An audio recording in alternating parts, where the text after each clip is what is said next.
नमस्ते, कैसे हैं आप सभी? आई होप आप सभी अच्छे होंगे एंड मैं भी बढ़िया हूँ। और बहुत-बहुत स्वागत है आपका एक न्यू व्लॉग में। आज के व्लॉग की शुरुआत हो रही है सुबह के, अभी बज रहे हैं 10 और मैं जा रही हूँ सुबह-सुबह तैयार होके कहाँ?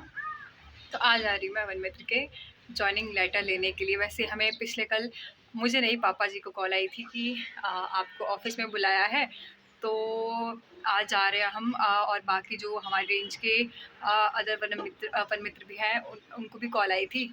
तो उनसे पता चला कि कल मतलब आज बुलाया हुआ है हमें। तो अभी 10 बजे बुलाया हुआ था, लेकिन 10 मुझे घर पे बज चुके हैं, तो जल्दी से चलते हैं और आज देखते हैं क्या होता है। और बाकी वन मित्र भी मिलने वाले हैं, तो देखते हैं कितनी गर्ल्स हैं। तो चलते हैं फटाफट, क्योंकि अभी काफ़ी ज़्यादा लेट हो रहा है बस का वेट। विशाल, विशाल।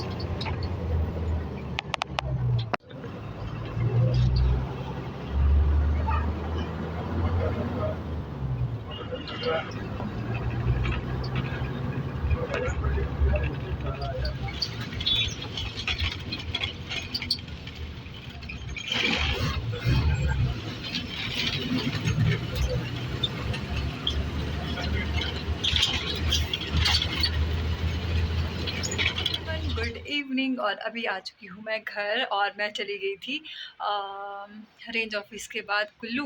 तो वहाँ पे थोड़ा बहुत काम था, तो उसको निपटाने के बाद पहुँच चुकी हूँ घर। तो फाइनली हमें जॉइनिंग लेटर मिल चुके हैं। तो मैं बताती हूँ आपको कैसा है। और बहुत ज़्यादा अच्छा लगा वहाँ पे जाके। हमें आरओ सर ने बुलाया था, क्योंकि हमारी रेंज में पड़ती है 7 बीट, और 6 आए हुए थे और 1 नहीं आए थे।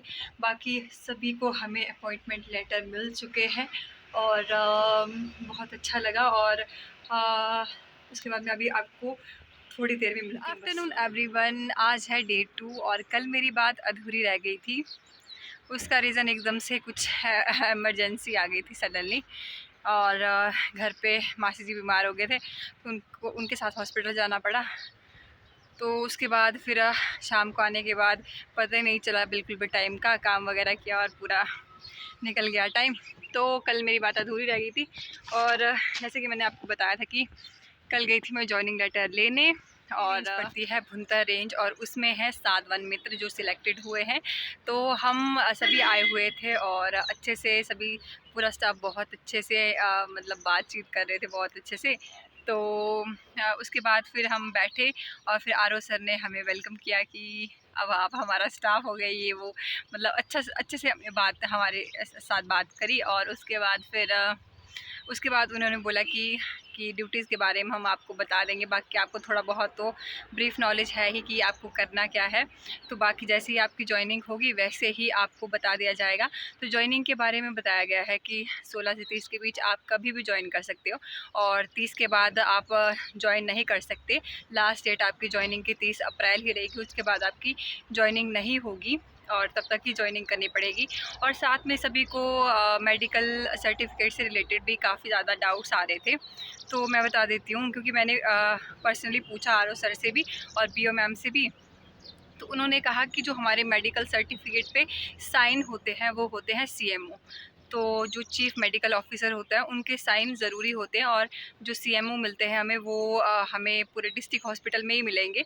तो उन्होंने कहा कि अपने डिस्ट्रिक्ट हॉस्पिटल से ही, आप रीजनल हॉस्पिटल से ही आप बना लेना मेडिकल सर्टिफिकेट। तो वहाँ का आपको ठीक रहेगा, ताकि आपको कोई भी दिक्कत ना हो, इसीलिए आप डिस्ट्रिक्ट हॉस्पिटल से ही बना लें। बाकी कुछ इस तरह का है ये जॉइनिंग लेटर। तो इस जॉइनिंग लेटर में फ्रंट पेज में तो लिखा है ऑफ़र ऑफ अपॉइंटमेंट, और इसके बाद जो कैंडिडेट्स हमारे रेंज में सिलेक्टेड है उनके सारे एड्रेस, सारी चीज़ें लिखी गई है। ब्लॉक, बीट और रेंज तो भुंतर ही आती है।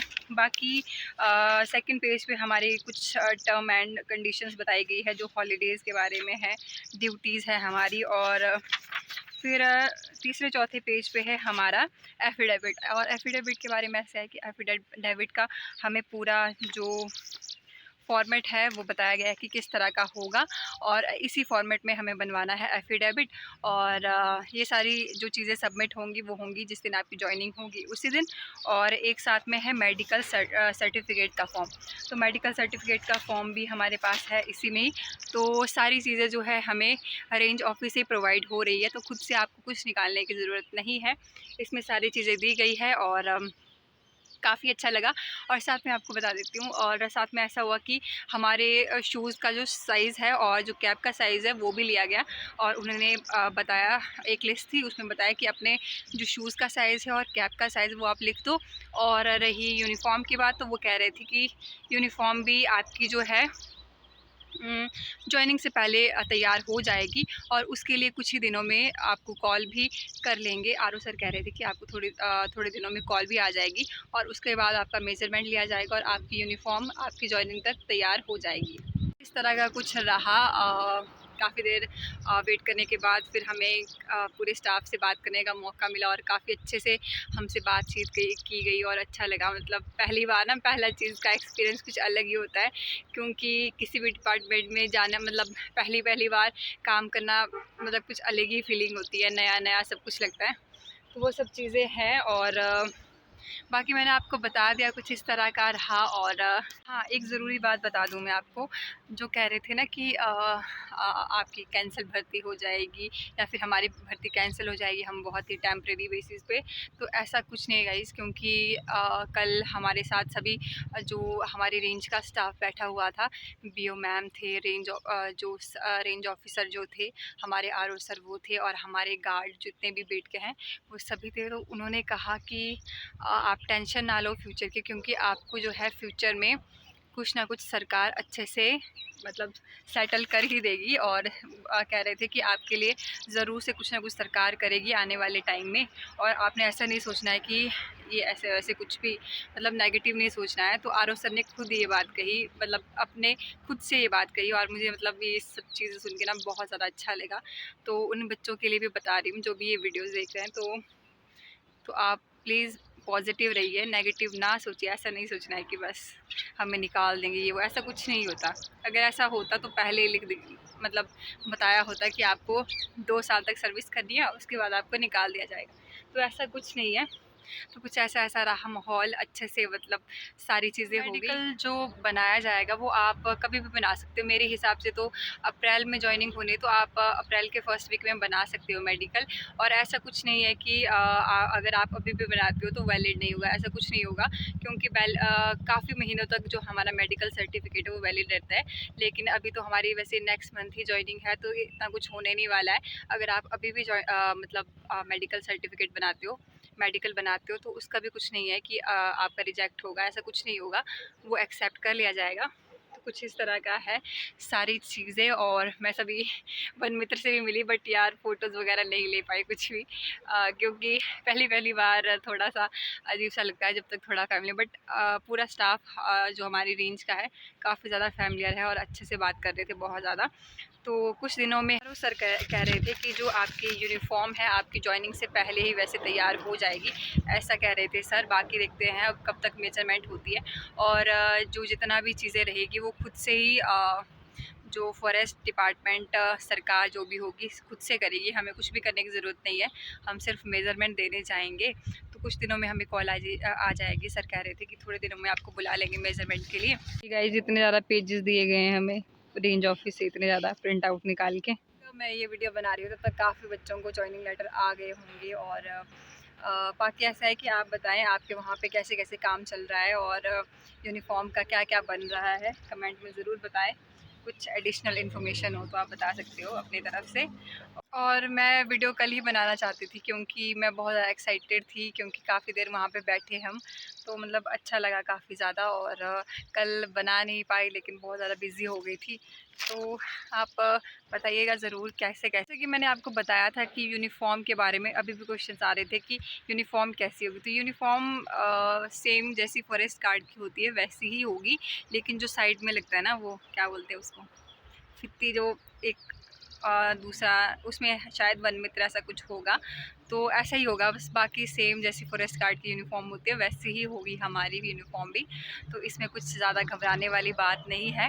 और जो प्रिंट आउट था ना, जो प्रिंट आउट निकाला गया था जिसमें कि हमारे ड्रेसेस वगैरह के बारे में सब कुछ, उसमें ब्लैक बताया गया है, तो ब्लैक नहीं होगी, तो वो वैसी ही होगी जैसे खाकी कलर की होती है, तो वैसी ही हमारी यूनिफॉर्म होगी। तो आप डोंट वरी, टेंशन ना लें, और बताएं ज़रूर आपके वहाँ पे कैसे कैसा हुआ, आपकी रेंज में कैसा रहा आपका पहला एक्सपीरियंस, और बताएं जॉइनिंग कैसे कैसे कर रहे हो। और बाकी कॉलेज स्टूडेंट का ऐसा है कि मेरे साथ भी जो 2 वन मित्र हैं, तो मेरे भाई की एज के है वो, तो वो अभी कॉलेज में है फाइनल ईयर में।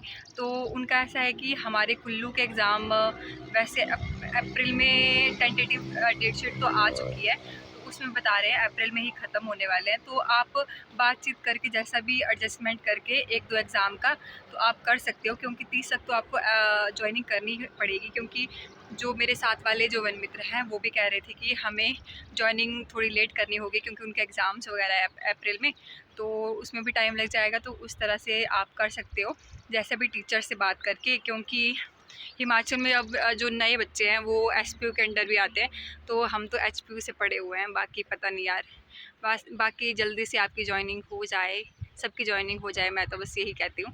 बाकी आप कॉलेज स्टूडेंट एग्ज़ाम्स दें अच्छे से, क्योंकि पढ़ाई तो आगे जारी रखनी ही पड़ेगी। तो अच्छे से अपनी पढ़ाई भी जारी रखिए और साथ में आप जॉब भी करिए। बस बाकी आपको मैं बताऊंगी अब नेक्स्ट, जब यूनिफॉर्म के लिए मुझे कॉल आएगी। क्वेश्चन ये था कि सैलरी हमें किस तरह से मिलेगी, तो इस पे भी मैंने बात करी थी। जैसे कि हमारा टाइम पीरियड जॉइनिंग का है 16 से 30 अप्रैल के बीच में। अगर मान लीजिए अगर आप 16 अप्रैल से ज्वाइन करते हो तो आपकी रेगुलर ड्यूटी होगी फिर, तो आपका जो है 16 अप्रैल से ही अगले जैसे 16 मई तक महीना पूरा काउंट होगा, तो आपको सैलरी उस तरह से मिलेगी। अगर कोई बच्चा 30 अप्रैल को, एग्जाम्पल के 30 अप्रैल को ज्वाइन करता है, तो 30 अप्रैल से 30 मई तक उसका महीना काउंट होगा, तो इस तरह से आपकी सैलरी भी बनेगी। तो ये बहुत इंपॉर्टेंट क्वेश्चन था, मेरे मन में भी ये डाउट था, तो मैंने आर ओ सर से पूछ ही लिया, क्योंकि उन्होंने खुद भी बताया कि अगर आपकी ज्वाइनिंग जिस तरह से आप करते हो, जैसे कि 16 को करते हो, 20 को करते हो, 25 को करते हो, 30 को करते हो, तो उसी तरह से नेक्स्ट मंथ तक आपका महीना काउंट होगा और सैलरी भी उसी तरह से आपको दी जाएगी। तो ये सबसे बड़ा डाउट था, तो मैंने आपको पूरा एक्सप्लेन कर दिया है। बाकी अगर कोई भी डाउट हो तो आप बता सकते हैं कमेंट बॉक्स पे। बाकी ये बहुत इंपॉर्टेंट क्वेश्चन, मुझे यूनिफॉर्म के मेजरमेंट के लिए कॉल आती है, फिर मैं फिर से वीडियो बनाऊंगी एक। तो तब तक के लिए आप चैनल के साथ बने रहिए और बताइए अपना अपना एक्सपीरियंस, जिनको भी ज्वाइनिंग लेटर आ चुके हैं, कैसे कैसे आपको ज्वाइनिंग लेटर आए हैं, कैसे कैसे आपका एक्सपीरियंस रहा है। मेरा तो बहुत अच्छा रहा। बाकी अब जब हम उस स्टाफ में शामिल होंगे, अभी शामिल तो हो ही चुके हैं, जब हमें ज्वाइनिंग लेटर मिल चुके हैं तो शामिल तो हो ही चुके हैं, बस जैसे ज्वाइनिंग होगी वैसे काम का भी पता चल जाएगा और ये सब चीज़ें हो जाएगी। तो बाकी आप चैनल के साथ बने रहिए और मिलते हैं आपसे नेक्स्ट व्लॉग में। तब तक के लिए अपना ध्यान रखिए।